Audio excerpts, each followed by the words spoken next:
Hello my friend, হঠাৎ করে বন্ধুরা সব চলে গেলাম মিরপুর 2 নম্বরে যেয়ে দেখি স্পেশাল কত রকমের খাবার।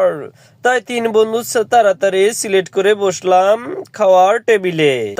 তাই বন্ধুরা সিলেক্ট করলাম বিফ খিচুড়ি, সিলেক্ট করলাম এবং কত রকমের ভর্তা। আহা কি মজা, খেতে যে অনেক মজা। তাই কিছু না করে ভিডিও শুরু করে দিলাম। আশেপাশের কিছু ভিডিও দিলাম, খুব ভালো লাগবে আপনাদের জন্য। তাই কিছু রিভিউ দিচ্ছি খাবারের কত আয়োজনের।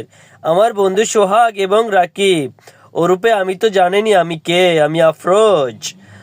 ওকে, সবাই দেখেন খাবার আয়োজন মিরপুর 2 নম্বরের কত সুন্দর মিরপুর 2 নম্বরে হাসান মামার বিরিয়ানি হাউজে অনেক সুন্দর পরিবেশ। তাই কিছু ভিডিও দিলাম আপনাদের মাঝে। সবাই বন্ধুরা আমাকে ফলো এবং লাইক করবেন।